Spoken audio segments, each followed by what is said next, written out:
Bonjour, aujourd'hui c'est le 28 août et notre méditation est basée sur le verset 7 du chapitre 12 de la lettre de Paul à l'église de Rome. Si un autre est appelé à servir, qu'il se consacre à son service. Quand on est appelé à servir, qu'on se consacre à son service. N'est-ce pas intéressant que le don de la grâce de Dieu, ici, juste après la prophétie, c'est le service. Très important. Le mot service ici, c'est le mot diaconia, d'où vient le mot diacre, par exemple, qui sont appelés à servir. Et, et le Saint-Esprit a voulu que ceci soit un don aussi important que le don de la prophétie et les autres dons. Il n'y a pas de vie chrétienne sans ce service, n'est-ce pas? D'ailleurs, le premier qui vient pour servir, c'est le Christ lui-même. Marc chapitre 10, verset 45, dit ceci, car le Fils de l'homme est venu non pour être servir, mais pour servir et pour donner sa vie pour beaucoup. C'est très intéressant de faire un lien entre la vie du Christ, sa personne, et ses dons de l'Esprit Saint, et ces cadeaux que l'Esprit Saint, dans sa grâce, donne à l'Église du Seigneur. C'est très intéressant parce qu'en fait, ce lien, il existe bien sûr. C'est pas pour rien qu'on appelle ces cadeaux les cadeaux de la grâce, mais aussi les cadeaux du Saint-Esprit. Ce sont des cadeaux qui nous sont donnés par le Saint-Esprit et ces qualités, nous les trouvons en fait. Cette capacité de faire ces choses-là viennent du Saint-Esprit, viennent du Seigneur. Lisons un texte dans 1 Corinthiens chapitre 12 qui parle justement de ces charismata. Verset 1 au verset 5. En ce qui concerne les réalités spirituelles, je ne veux pas, frères et sœurs, que vous soyez dans l'ignorance. Il n'y a rien de pire que d'être dans l'ignorance. Nous avons vu hier que d'être dans l'ignorance en ce qui concerne la prophétie peut faire énormément de dégâts. Parce que si nous ne comprenons pas que la prophétie et le service, en fait, toutes ces choses sont selon la mesure de la foi, nous n'allons pas pratiquer ces choses comme il faut. Je peux aussi avoir une idée fausse de la diaconie. Et je vous rappelle que Paul commence le chapitre 12 dans le verset 3 en disant qu'il ne faut pas que nous ayons une très haute image de nous-mêmes, c'est-à-dire une image hautaine de nous-mêmes, car cela est charnel plutôt que spirituel. Donc la pratique de ces cadeaux du Seigneur ne peut pas être dans ce cadre où moi, j'ai une haute image, j'ai une image hautaine de ma personne.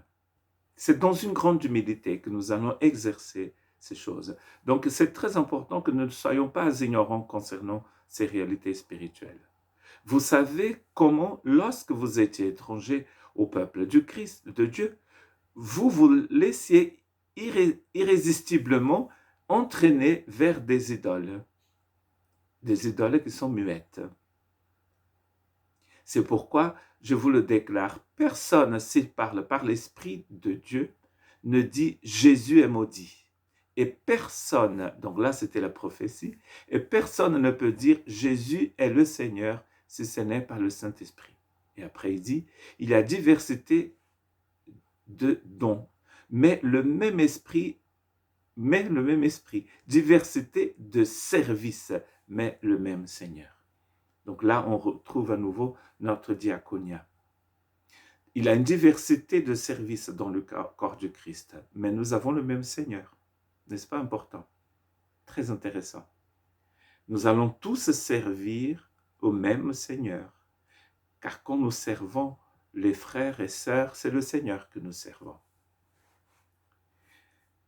On pourrait imaginer que le deuxième don sur la liste de Romains chapitre 12 serait, je ne sais pas, peut-être le don de guérison.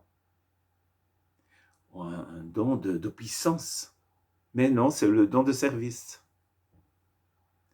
Mais qu'est-ce que nous sommes parfois bêtes. Le don de service.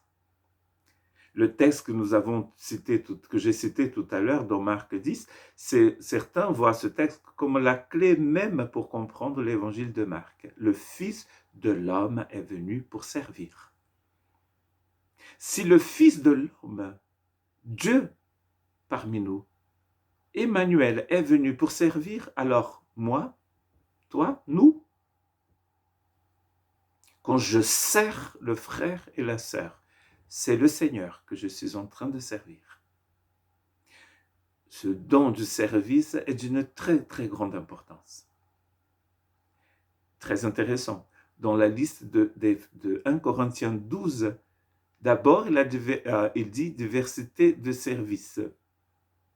La diversité de service ici, c'est le premier don qu'il va citer dans 1 Corinthiens 12.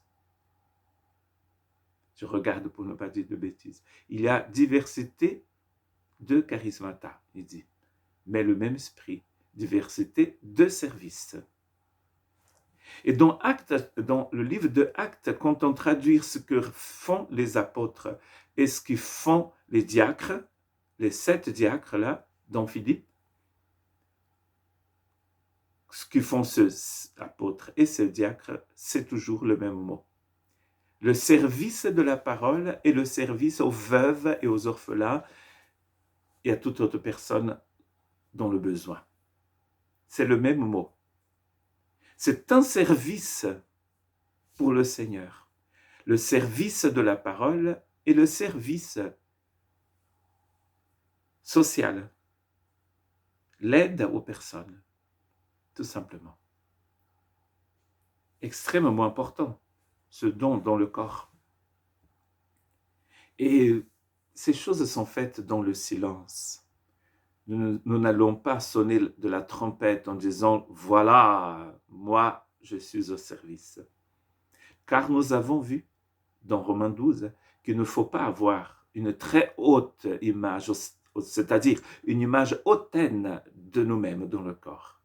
Nous sommes là pour servir le Seigneur, les frères et les sœurs aussi. Que Dieu nous bénisse.